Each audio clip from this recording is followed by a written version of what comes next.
Topics শুরু করি। Intrauterine fetal death আমাদের আজকের লেকচার। আমরা এই টপিকস পড়লে যেটা বুঝতে পারবো বা যেটা জানতে পারবো আমাদের আজকের টপিকসের অবজেক্টিভস কি। After this lecture, we will be able to define the intrauterine fetal death and know the incidence and impact of the intrauterine fetal death, and identifies the patients who are at risk of its occurrence, probable causes and complication of the intrauterine fetal death, describe the methods used in the diagnosis of this fetal demise, and discuss the basic principles of management of the fetal demise. This is our objective of this lecture. We all know that intrauterine fetal death is an important cause of perinatal mortality. And the prevalence of intrauterine fetal death is the direct indicator of the quality of antenatal care in the country. It is a tragic event for the parents and emotionally challenging for both the parents and the obstetricians. It also increases the medical legal risk. How it is defined?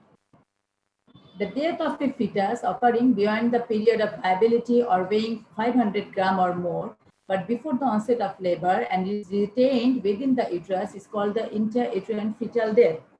The age of viability differs as the age of viability differs country to country, and in this subcontinent it is about 28 weeks of gestational age. So in our country, it is called that IUD is after 28 weeks of, that is the after the age of its viability in our country. But in USA, in the developed country, the age of viability is about 24 weeks. And according to WHO, the 24 weeks or 500 grams. And according to ACOG, American College of Obstetricians and Gynecologists, refers the intrauterine fetal death at or later than 20 weeks. When the gestational age is not known, the patient can tell the LMP, then the 500 gram benchmark is important. Nowadays, it has been seen that there is gradual declining in the incidence of intrauterine fetal death. With the preconceptional care, good preconceptional care, care during pregnancy and labor, the provision of the prenatal diagnosis before pregnancy or during pregnancy, and the selective termination in the congenital anomalies are the causes by which the rate is declining. Despite the advancement in the diagnostic and the therapeutic modalities, the rate of IUD is unacceptably high in the underdeveloped and the developing countries. It complicates about 1% of the pregnancies. Some statistics show that the incidence is 4.5 to 6.5. In somewhere it is 8 per 1,000 births in the developed countries. Although the rate has been reduced over time in our country, the rate is also still very high. Some statistics show that it is about 26% per 1,000 live birth.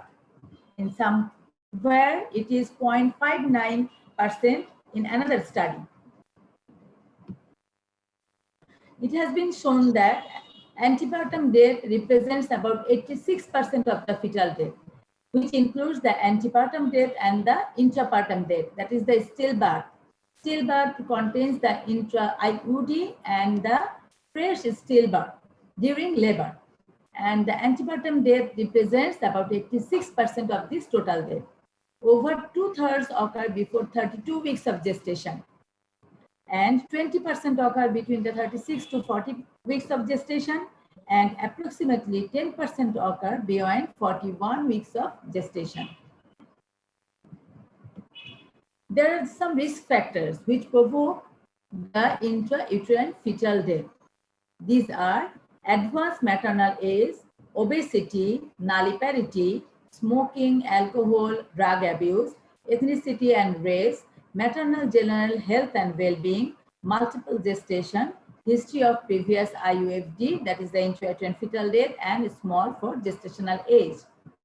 It has been shown that the women older than 35 years of age likely to have the unexplained stillbirth, because in these ages, that is in advanced maternal age, the lethal congenital and the chromosomal anomalies are more.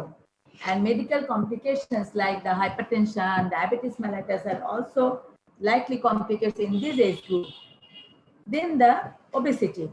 When the fetal BMI is more than 30 kg per square meter, it provokes or they are more prone to develop intrauterine fetal death, because there is decreased perception of the fetal movement if the mother is obese. Also, there is hyperlipidemia, which increases the complication like diabetes or hypertension, and also there is apnea hypoxic event in this obese woman. Among the ethnicity and race, it has been found that Black women are 2 times higher risk even with though adequate care. Even the adequate care is given to the Black woman, there are 2 times more in chance of IUFD in the Black woman. Because of the both, this is because it has been shown that in terms of the genetic predisposition and the socio-economic barriers, which prevents the some women from accessing to the prenatal care. And history of previous IUFD is also an important risk factor which causes 2 to 10 times more likely to experience the another one. Now the etiology. There are some conditions which causes chronic hypoxia of diverse origin resulting in the placental insufficiency. These insufficiency may be acute or chronic. There are some conditions which complicates the pregnancy. There are also some fetal factors. Among these, the chromosomal and the congenital anomaly is responsible about 20%, and the fetal infection is responsible for less than 5%.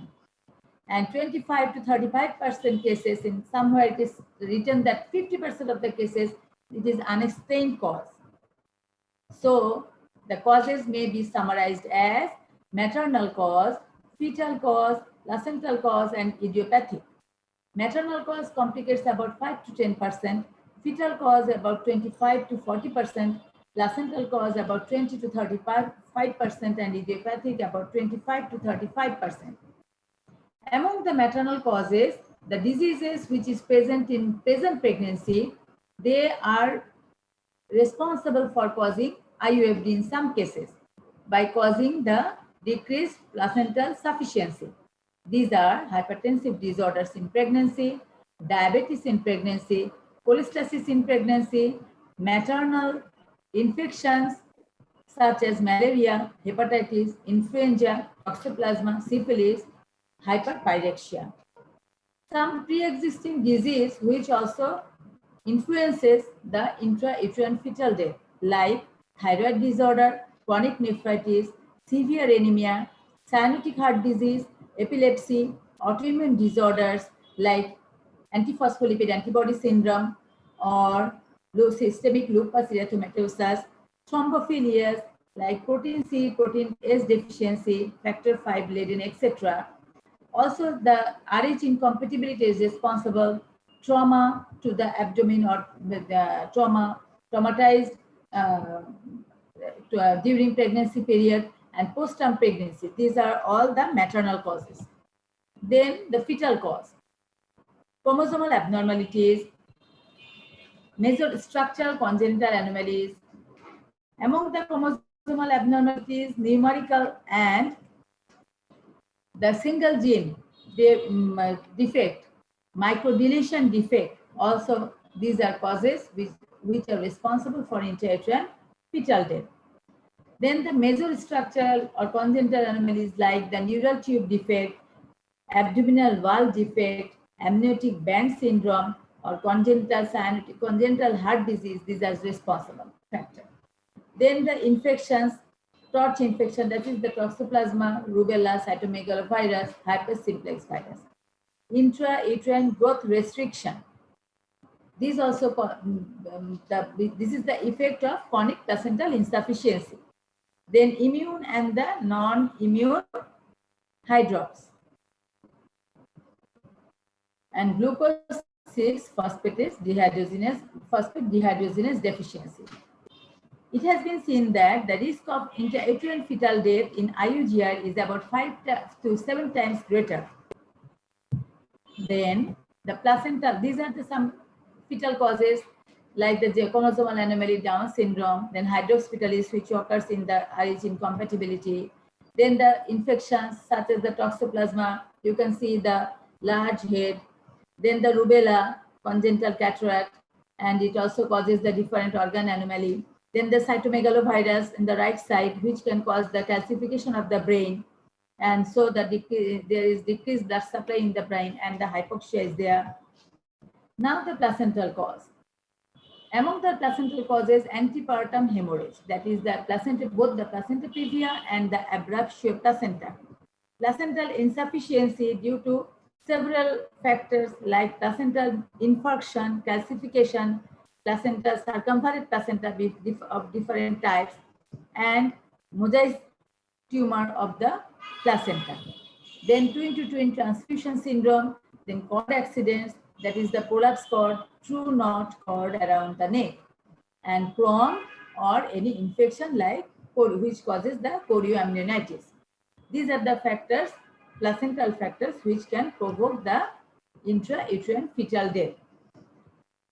Antepartum hemorrhage causes the fetal death by producing the acute placental insufficiency.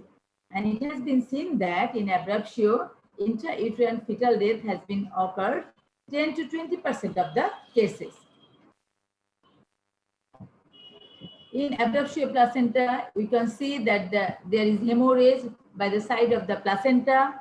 In normal placenta, but the picture on the right side shows that in normal cases, there is good perfusion, feto-maternal perfusion.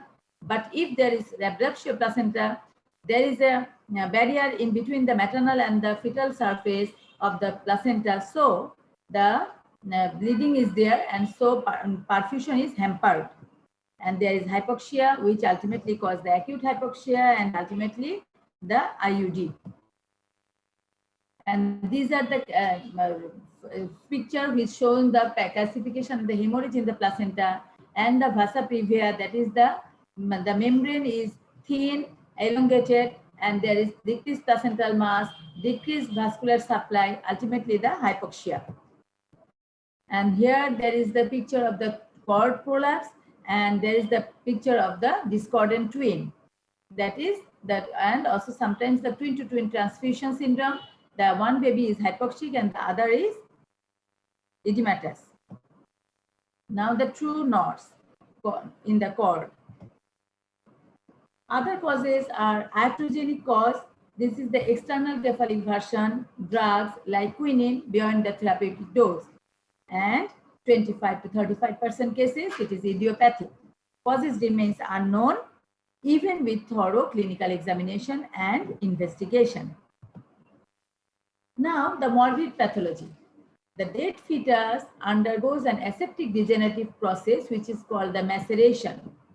The first structure which is involved in the epidermis and undergo in this process, where there is blistering and peeling of the skin, and it appears between 12 to 24 hours after birth. The fetus becomes swollen and looks dusky red.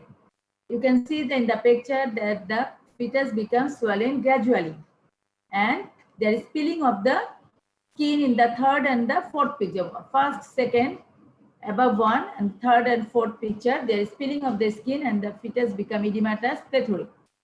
Gradually, the aseptic autolysis of the ligamentous structure and liquefaction of the brain matter occurs, and other viscera also. The changes vary in degree and are responsible for the characteristic radiological signs. Now the complications which can produce in case of intrauterine fetal death. First of all, there is psychological upset. It becomes often a problem, sometimes up to postpartum period, and it may cause the postpartum depression also. And associated with it, the patient may feel the malaise. There is infection, another complication. As long as the membranes are intact, infection is unlikely. But once the membranes are ruptured, infections, especially by the gas-forming organism like the Clostridium welshi, may occur. and the dead tissue favors their growth with disastrous consequences. The third one is the blood coagulation disorder. It is a rare complication when the fetus is retained more than 4 weeks, as occurs in the 10 to 20% of the cases. And in this case, there is a possibility of defibrillation from the silent and cause the silent disseminated endovascular coagulopathy. It is usually predominantly observed in retained dead fetus in RH incompatibility, but its possibility in another cases should also be borne in mind. Here, there is gradual absorption of the thromboplastin, and which is liberated from the dead fetus and the placenta into the maternal circulation. Ultimately, it causes the disseminated intravascular coagulation. During labor, it can produce uterine inertia, ultimately postpartum hemorrhage, and also may cause the retained placenta. In the puerperal period, it may produce puerperal sepsis, and there is a chance of recurrence in the intrauterine fetal death. How to manage? How can we manage in such a case of intrauterine fetal death? The management includes diagnosis, treatment, systemic evaluation for an intrauterine fetal death to identify the cause, and measures for prevention or reduction of the recurrence. We have to diagnose perfectly, then treat the case, and it also needed to evaluate systematically for an intrauterine fetal death to identify the cause, so we can prevent or reduce the further recurrence. First of all, diagnosis. It is told that repeated examinations are often required to confirm the diagnosis. It can produce some symptoms like absence of fetal movements, which were previously noted by the patient or mother. Then it can also produce vaginal bleeding. Sometimes it is all dull color, and it can also produce abdominal pain. Signs, among the signs, the findings are stationary maternal weight over several weeks. If it is retained over weeks, then retrogression of the positive breast changes that occur during pregnancy is evident after variable period following the death of the fetus. Then gradual retrogression of the fundal height and becomes smaller than the period of amenorrhea. If we do the para-abdominal examination, the fundal height will be less than the period of amenorrhea. Then the diminished uterine tone is there, the uterus feels flaccid, and the Braxton Hicks contraction, which makes the uterine tonicity, it is usually not felt. Then the fetal movements which was palpable before, it is absent, which fetal movements is not palpable during examination, and fetal heart sound, sorry, এখানে একটু ভুল লেখা হয়েছে, fetal heart sound is not audible, which was previously present, and it is now absent. And Doppler ultrasound is better than the stethoscope. By Doppler ultrasound, we can hear the heart sound more precisely. And if we feel the fetal head, there is a eggshell cracking feel, and it is a late feature.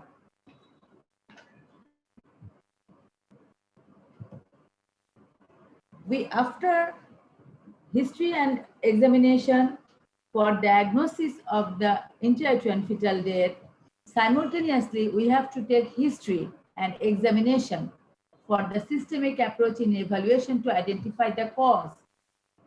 We have to take history and examination more elaborately to identify the cause, so that we can prevent the cause or reduce the cause further. Now the investigations. The aim of investigation is to diagnose the condition, to manage the case, and to assess the maternal well-being, including the maternal coagulopathy, then to determine the cause of death and the chance of recurrence, and to identify the possible means of avoiding the further pregnancy complications. First of all, we have to diagnose Then we have to manage the case. For that we need some investigations. And so with this investigation, we have to assess the maternal well-being, including maternal coagulopathy, as it is a devastating complication for the IUD mother. And also we have to determine the cause of death by doing some investigation and the chance of recurrence, whether it is a recurrent factor. We have to determine that. And next one is we have to determine the possible means by which we can avoid the further pregnancy complication. So the investigations. First of all, for diagnosis, ultrasonography. Ultrasonography is told that it is 100% accurate, and this is the earliest diagnosis. We can do the earliest diagnosis by this ultrasonography, and it is told that it is 100% accurate. And the evidences are in the ultrasonography, there is lack of all fetal motions, including the cardiac motion, during a 10-minute period of careful observation. And it is useful to use a real-time sonography, and this can give a strong presumptive evidence of the fetal death. So there is absence of all fetal movements, including the cardiac movement, and we have to examine at least 10 minutes carefully to give a findings or result. Gradually, there is oligohydramnios and collapsed cranial bones are evident. There are some secondary features we can observe in the ultrasonography, like hydrops or maceration resulting in the unrecognizable fetal mass or intrafetal gas in the fetal heart or vessels, large vessels or joints. And it is necessary to take a second opinion whenever it is practically possible to confirm the diagnosis. Now you can see the overlapping of the bones, compressed bones, and this is called the standing sign.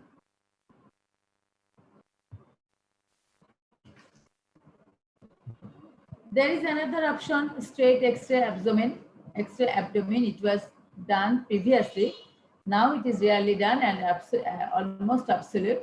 But if it is needed in somewhere, the findings we can have either singly or in combination. The findings are Spalding sign, like the ultrasonography, the compressed head, the irregular overlapping of the clinical bones on one another, and which is due to liquefaction of the brain matter and softening of the ligamentous structures supporting the vault. And usually it appears 7 days after birth. Similar features may be found in the extra-uterine pregnancy with the fetus alive. Okay. Now, the hyperflexion of the spine is more common. In some cases, hyperextension of the neck is seen. Crowding of the ribs shadow, which with the loss of normal parallelism, and also there is appearance of the gas shadow, which is called the Roberts sign in the chamber of the heart and the great vessels, and it may appear as early as 12 hours, but difficult to interpret. When detected, provides the conclusive evidence.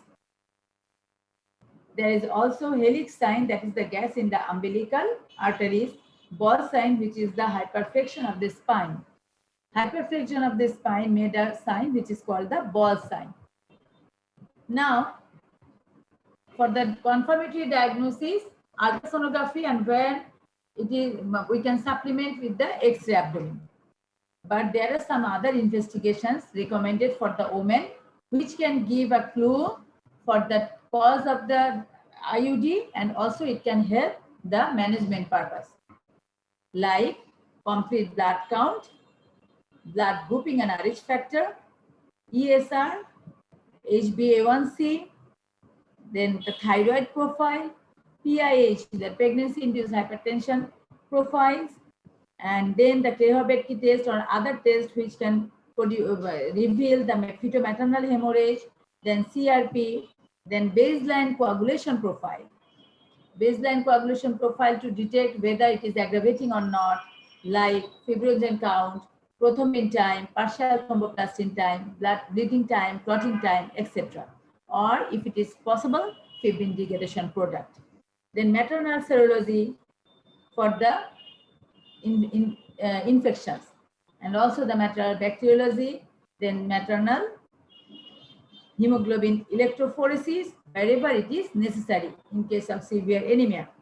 Also, the maternal and the paternal karyotyping is needed in some cases to identify the cause if the congenital anomaly is found in the fetus. Now, the pregnancy management. How can we manage such a case?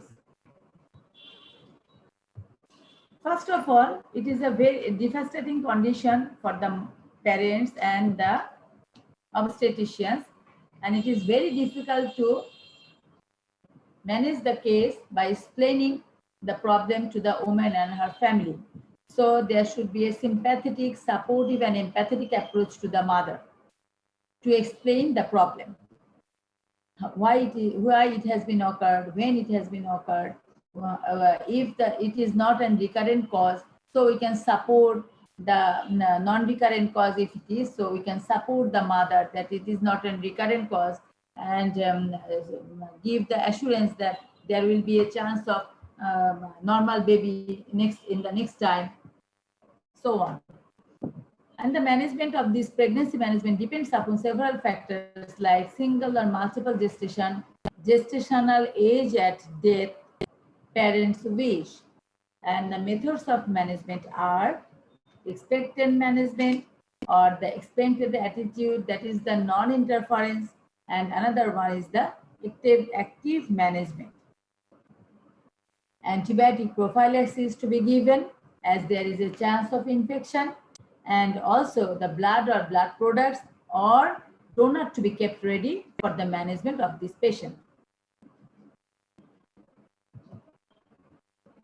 Expectant management, that is the non-interference.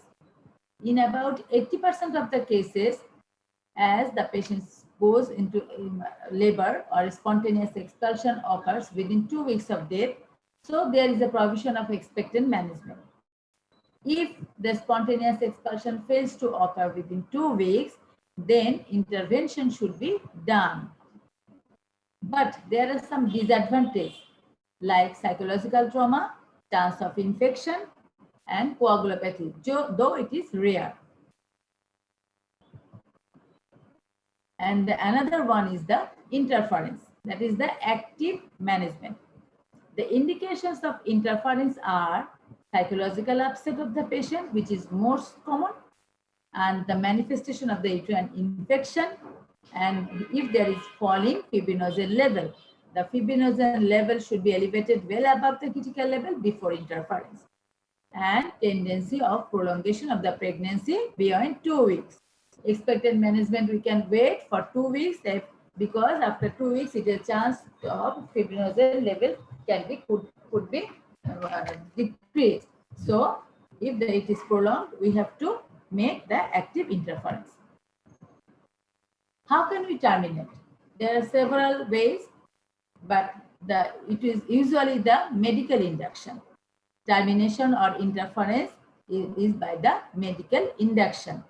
Prostaglandin, oxytocin infusion, or the combination of both is the usual method of termination.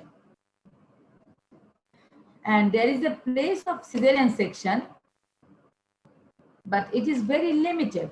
The indications are major degree placenta previa, previous history of 2 or more cesarean section, transverse lie, status eclampticus, etc.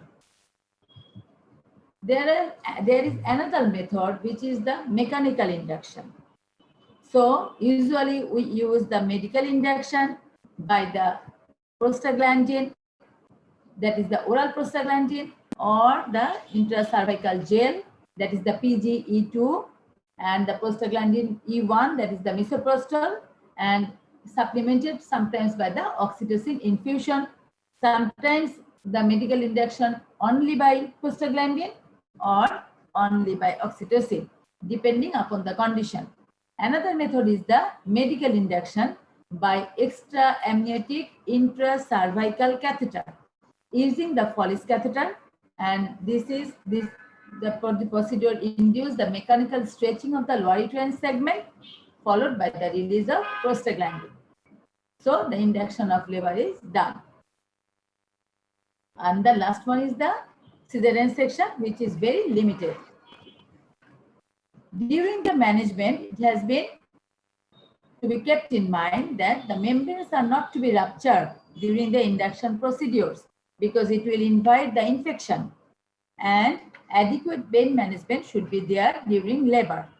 Sometimes the short-term angiolactis can be given to the mother for her mental support. There are management also in the during delivery, the active management of third stage has to be done like other cases to reduce the placental, to increase the placental tonicity or to decrease the postpartum hemorrhage. Now the post-delivery management, the emotional support and the counseling, because it causes an increased risk of postpartum depression, and she should be kept in non-maternity ward. Suppression of lactation by the dopamine agonist, not by the estrogen or the breast support, and there should be counseling for the future pregnancy, early antenatal visit, preconceptional testing, etc. Assurance in cases of the non-recurring causes and the contraceptive counseling. Lactation, so the dopamine agonist I have told before, and it should be given to women with hypertension, preeclampsia, and estrogen should not be used. Now, I have told before the systemic approach to the evaluation. Management includes the diagnosis by the history, examination, investigation, then the treatment of this case, and then to evaluate the case for the identification of the cause, and then to prevention or reduce the further incidents I have told before. So we have diagnosed the case, treat the case, and now the systemic approach for evaluation. In the systemic approach of evaluation, the optimum evaluation is must for chance of there you know that chance of recurrence is there, future preconceptional counseling, plan the prenatal diagnostic procedure, pregnancy management, and the neonatal management. We all know that there is a chance of recurrence in case of IUFD, and that we can give a good preconceptional counseling for the further management, and we can plan the prenatal diagnostic procedure to identify the cause, whether it is recurrent or for the management of the patient, and she may need a good monitoring during the pregnancy period and also the fetal management. Evaluation should be done by history taking, gross examination of the stillbirth, placenta, umbilical cord, amniotic fluid, and the membrane, by some maternal investigation, by some placental investigation, and then the fetal autopsy, which should be done with consent, and chromosome studies or karyotyping wherever needed, where there is the congenital anomaly of the fetus. So first of all, evaluation by the history taking. Evaluation by the history taking, maternal history should be taken. History regarding any pre-existing medical disease like hypertension, diabetes mellitus. We have told before in the causes. Those causes are hypertension, diabetes mellitus, autoimmune disease, antiphospholipid antibody syndrome, then thrombophilia, systemic lupus erythematosus, consanguineal marriage is there. Then we have to take the past obstetric history, whether there is a hereditary condition or recurrence is there, or history of IUFD or IUGR, whether there is any history of gestational hypertensive disorder with adverse sequelae in the past pregnancy. whether there is history of placental abruptio or placenta previa. Then we have to take the history of the current pregnancy, like the maternal age, gestational age at the fetal death, history of GDM or hypertensive disorder, then whether there is any abdominal trauma was there, whether there is any history of placental abruptio in pregnancy, or whether she is using smoking, alcohol or drug. We have also of preeclampsia, etc. Then we have to do the gross examination of the stillborn baby, then the placenta, umbilical cord, amniotic fluid, and the membrane. Among the stillborn baby, we have to find out whether there is any malformation, her baby's skin staining, degree of maceration, color, whether it is pale or pale. We have to observe the placenta for its size, whether it is large or small, the weight of the placenta, then the staining, whether there is any adherent clot, any structural abnormality, or any filamentous insertion of the cord, whether there is any edema or hydropic changes in the placenta, whether there is any large infarct in the placenta. Then the umbilical cord, like whether it is collapsed or entanglement of that cord around the neck, arm or leg, if there is any stricture or any knot or any number of the vessels in the umbilical cord. We have to examine the membrane for its staining or thickening, and also the amniotic fluid for the color of the amniotic fluid, whether it is meconium stained or blood stained, and also its volume. So the examination has been done. Then I have told before the maternal investigation, which was done before for the identification of the cause and also the management purpose.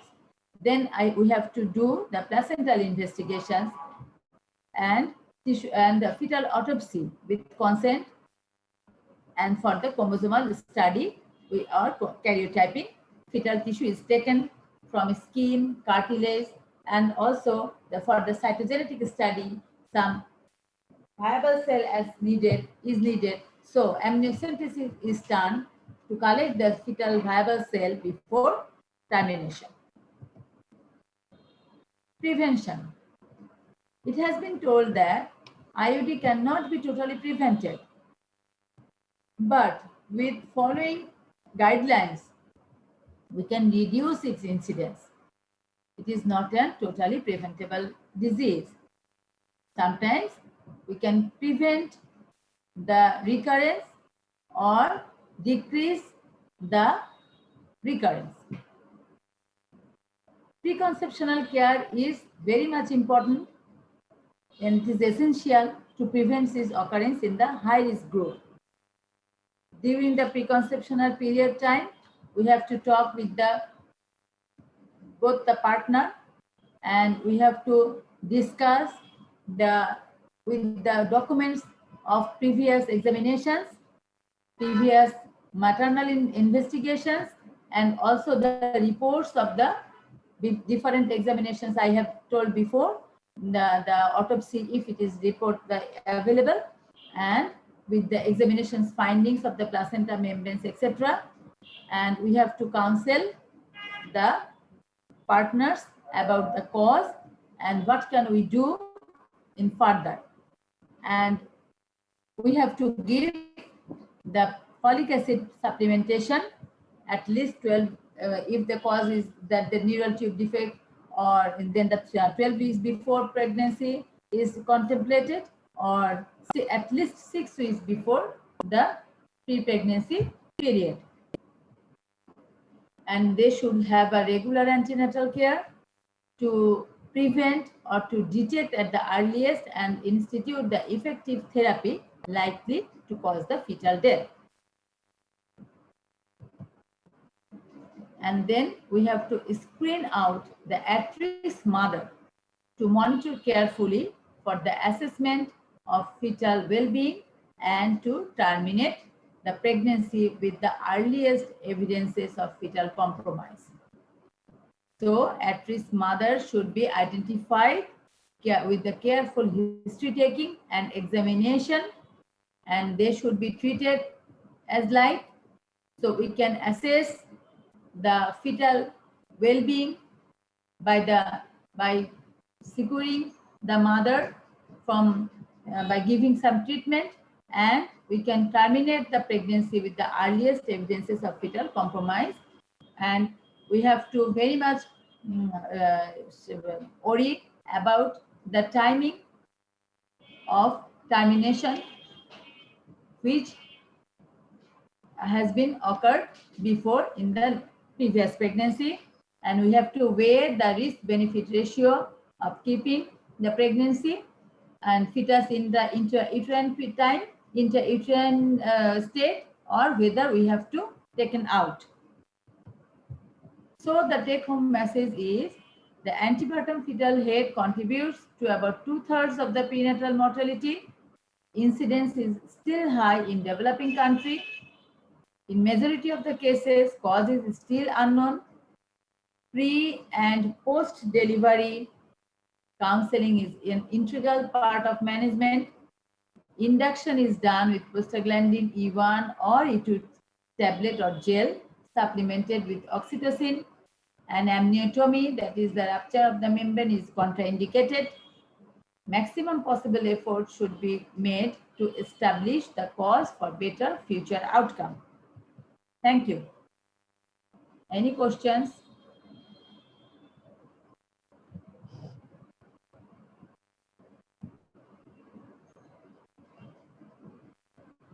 Orpa? আসসালামু আলাইকুম ma'am. ওয়ালাইকুম সালাম। Ma'am হ্যাঁ বলো। Ma'am একটা প্রশ্ন ছিল। বলো। ম্যাম রিয়েল টাইম সোনোগ্রাফি কি জিনিস? রিয়েল টাইম সোনোগ্রাফি হলো যে আমরা যে ছবিটা দেখি আল্ট্রাসোনোগ্রাফিতে, ওই সময়ে ওই টাইমে আমরা ডপলার ইউজ করে ভাস্কুলারিটিটা দেখা হয় ভাস্কুলারিটির সাথে, তাহলে ওইটার ইমেজটা বেশি ভালো বোঝা যায়। ঠিক আছে, ইমেজটা ভালো এবং এক্সাক্ট অ্যাকুরেট ডায়াগনোসিসটা দেয়। ওই টাইমে ওই মানে এক্সাক্ট ওই টাইমে এবং ডপলার সাপ্লিমেন্টেড করে তারপরে দেখা হয়, তাতে এক্সাক্ট রিপোর্টটা পাওয়া যায়। ভাস্কুলারিটিটা যেখানে যতটা থাকে সেটা দিয়ে ডায়াগনোসিসটা ভালো থাকে, বোঝা যায়, 100% অ্যাকুরেসি দেয়। ঠিক আছে, আর কিছু?